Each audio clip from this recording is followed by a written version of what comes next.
Bueno, miren, vamos a compartir con Fedor Vidal, que estará con nosotros aquí y tener la oportunidad de saludarlos y compartir esta experiencia interesantísima. El mundo de la tecnología siempre será interesante. Fedor Vidal viene con un currículum sumamente importante que se origina un poco y le vamos a pedir a él que nos los refresque en el Johns Hopkins Hospital, para quien ha trabajado con este tema de plataformas digitales, que es de lo que se trata hoy, de compartir un escenario precisamente relacionado con el tema de salud, que siempre será importante poner una y otra de la mano la tecnología. Saludos, buenos días, Fedor. Buen día, don Luis. Gracias por la invitación y un placer estar en hoy mismo. Bien. ¿De qué se trata este proyecto? Vamos a identificarlo para ponerlo en contexto y que todos podamos aprender y conocer del mismo. Básicamente, lo que tiene que ver con salud digital es la utilización de la tecnología de la información para poder utilizar y procesar procesos de salubridad, de salud.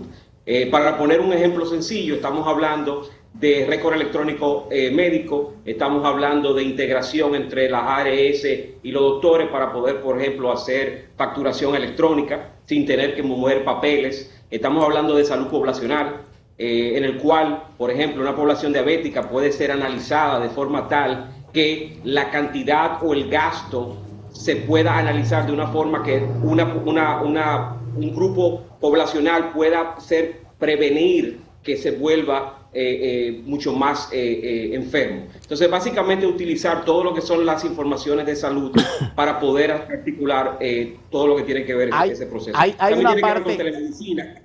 hay una parte que se llama confianza. ¿Qué tan confiable puede ser para los usuarios de ese tipo de plataformas, que lo que se le ofrece allí, ya sea comunidad científica para estudios y las personas que tienen sus datos, qué tan confiable puede ser eso? Bueno, es extremadamente confiable. Al final, yo siempre hago la analogía de la banca. Hace 15 años nosotros no pensábamos tener banca digitalizada y ahora tú no piensas dos veces en utilizar y hacer transferencias electrónicas a través del mundo. Estamos hablando de dinero. Entonces, lógicamente, siempre va a depender del proveedor y el proveedor debe tener estándares internacionales de seguridad. Pero si tú comparas, por ejemplo, un récord electrónico físico contra un récord electrónico, un récord médico físico, si lo comparas con uno electrónico, te estás dando cuenta que si hay estructuras de seguridad apropiadas del mismo nivel bancario, inclusive más, es mucho más seguro que el papel. Bueno, vamos a una cosa. Tú tienes una gran experiencia en la implementación y liderazgo de infraestructura tecnológica, y en tu currículo está el hecho de que fuiste cabeza informática para el Johns Hopkins Medicine International, el hospital que maneja una serie de estadísticas y que son las que hoy vemos como referencia a nivel mundial con el COVID. Si esto es así, primero que nada, tú trabajaste en ese proyecto, lo que está ahí, háblanos un poco de esto. Claro, primero, yo soy dominicano, a pura honra. Soy un dominicano que emigré hacia los Estados Unidos hace unos 20 años. Trabajé en grandes empresas dominicanas del principio y me voy a Estados Unidos a trabajar en varias empresas de salud en la parte de tecnología. Y tuve la gran dicha y la gran bendición de poder trabajar en el hospital número 1 del mundo, que es Johns Hopkins, como cabeza de informática para el área global. Ahí hicimos proyectos interesantísimos, desde la implementación del sistema de salud digitalizado en Arabia Saudita, implementaciones de comisión conjunta, que es un tipo de certificación internacional en hospitales en Panamá. En África hicimos proyectos interesantísimos sobre la vista con MyEye, que es un grupo importantísimo. Hicimos proyectos de telemedicina y telepsiquiatría en India. En fin, he tenido la oportunidad de poder ver la digitalización en casi todos los continentes del mundo y me doy cuenta de la importancia que tiene la digitalización para poder mover la salud y hacerla más asequible y más económica. Siempre me pregunté, pero lo hacía en términos muy privados, por qué el Johns Hopkins tienen la primacía en las estadísticas del COVID. ¿A qué se debe eso? Bueno, se debe a que Johns Hopkins tiene uno de los centros de investigaciones más reputados, con mayor reputación del mundo. Hopkins, lógicamente, es un hospital y un hospital de enseñanza, un teaching hospital, pero la mayoría de los grants o inversiones de investigación se hacen a través de la universidad. Por eso, su renombre en lo que tiene que ver con investigación estadística. Esa es la realidad. Además, se montó una plataforma para analizar tendencias globales en salud, no solamente en el COVID, sino en otros campos desde hace más de 40 a 45 años. Y se ha ido moviendo esa plataforma. Eso indica que lo bien acreditado que está y se maneja mucho de la data de salud mundial por esta vía, ¿o hay otras similares? No, bueno, hay muchos, la mayoría de los hospitales grandes como Mayo, Cleveland, tienen grupos de investigación, pero como expliqué, Johns Hopkins es uno de los que más reputación tiene en el sentido de investigación y desarrollo. Vamos a platanar entonces ahora aquí a República Dominicana. Claro que sí. Cuando vi en la producción del programa tu currículum y de lo que se propone, fue interesante y ponerlo en el día de hoy. Y te explico por qué. Da pena, vergüenza y sobre todo da angustia cuando tú vas a un médico y todavía te dicen, ¿cuál es su nombre? Y van a un folder. A un cuaderno. A un archivo de esos, ¿verdad? De los, sí, sí. Algunos de acordeón, y te buscan ahí y dicen, pero usted tenía 2 años que no venía, entonces buscan ahí una hoja y todavía usando esto, cuando se supone que el récord médico debería estar no solamente digitalizado, sino debidamente relacionado de algo de uno con otro. Online. Y inclusive referente.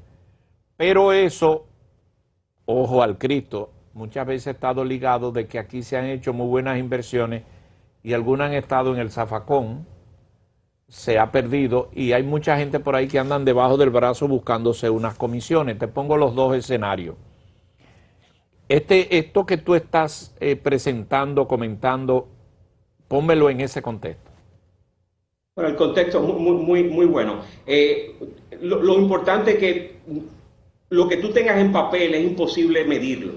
Y el tema es tener digitalizado no solamente el récord electrónico. Tú empiezas con un récord electrónico digitalizado. Esa es la columna vertebral de lo que tiene que ver transacción clínica. Pero en adición a eso, un récord electrónico solo no funciona si no está interconectado con otros actores. ¿A qué me refiero? Es que si un médico me hace una receta digital, esa receta digital pueda viajar a la farmacia. Esa receta digital pueda ser analizada en lo que tiene que ver con farmacovigilancia, que es la interacción medicamentosa, para evitar que otro medicamento que quizá otro doctor le recetó pueda verse, tener visibilidad. Entonces, número 1, récord electrónico. Número 2, interconectividad entre los actores. Y número 3, protocolarización electrónica. ¿Qué quiere decir esto? Esto quiere decir que un médico, lógicamente una plataforma tecnológica nunca va a reemplazar la sapiencia de un médico, pero lo ayuda, es una herramienta. Y la idea de esa herramienta es que él pueda ver protocolos médicos que lo puedan ayudar a tomar una decisión. Y al final tenemos que acordar algo importante, es que el paciente siempre debe estar en el centro.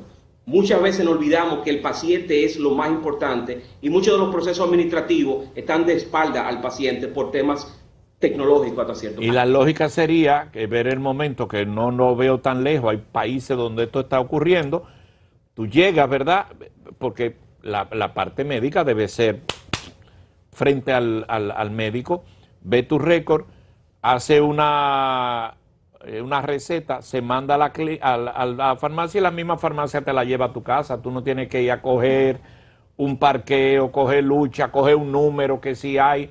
Cuando llega ahí a la farmacia que no está ese producto, este producto puede resolver eso. Claro, la idea es poder digitalizar el proceso completo de todos los actores. Y aún más allá, también estamos hablando de otros procesos tecnológicos como telemedicina.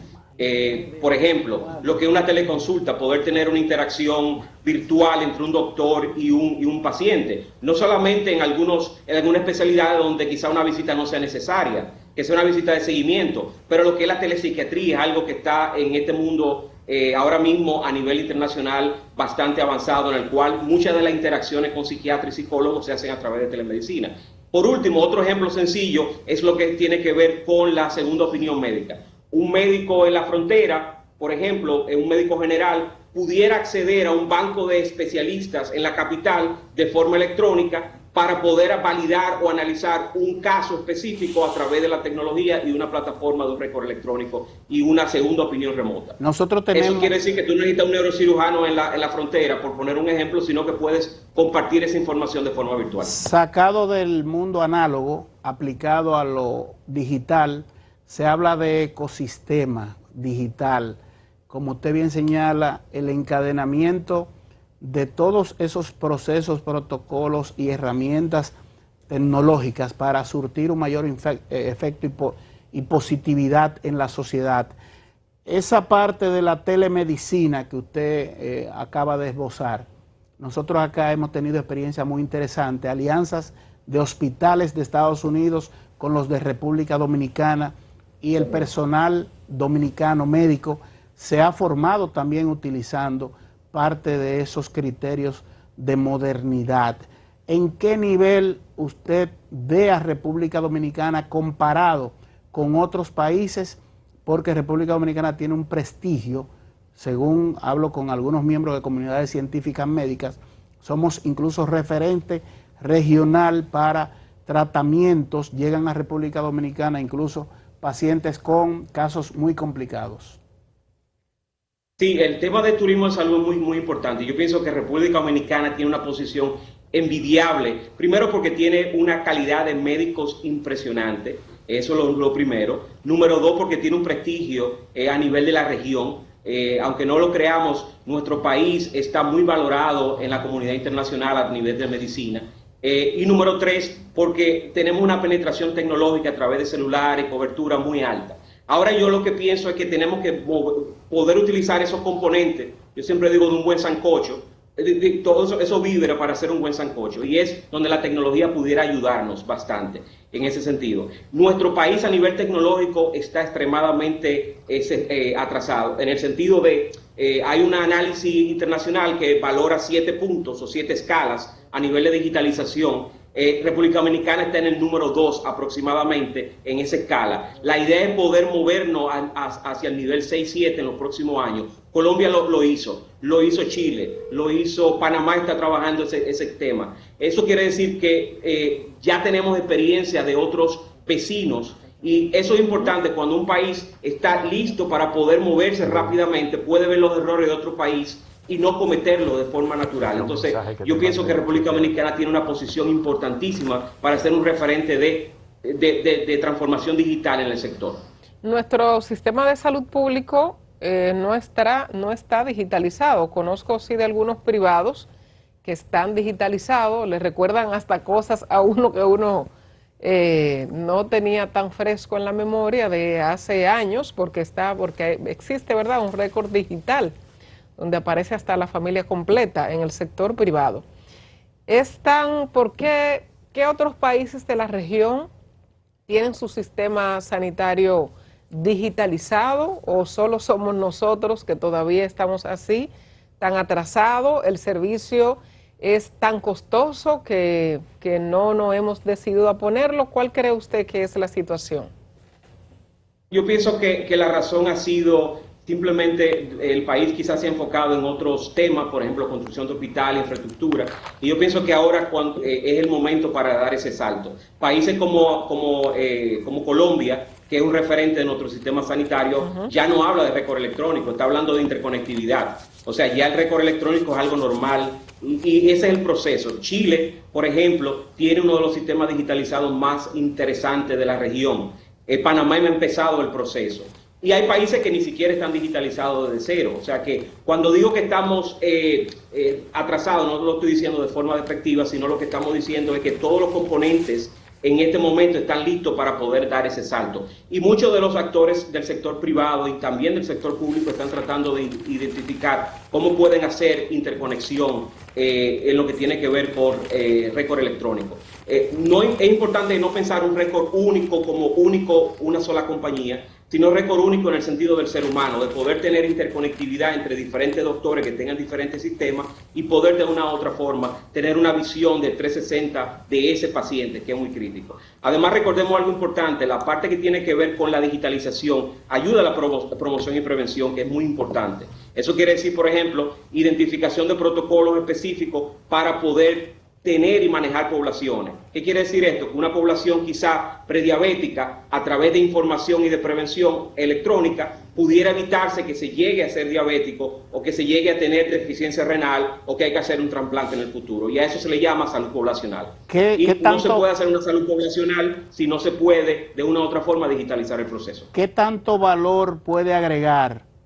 a la sociedad dominicana la aplicación de este tipo de cuestiones en la política pública de un Estado?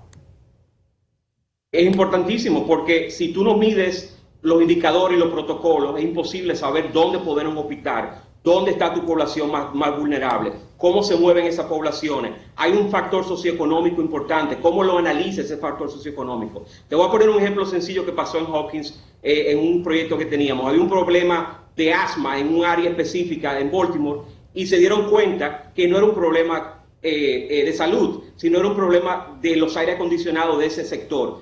¿Y qué ocurrió? La compañía de seguro pagó por aire acondicionado, es un ejemplo sencillísimo, y resolvió el problema clínico. ¿Por qué? Porque había información sobre factores socioeconómicos que pudieran de una u otra forma afectar el tema de salud.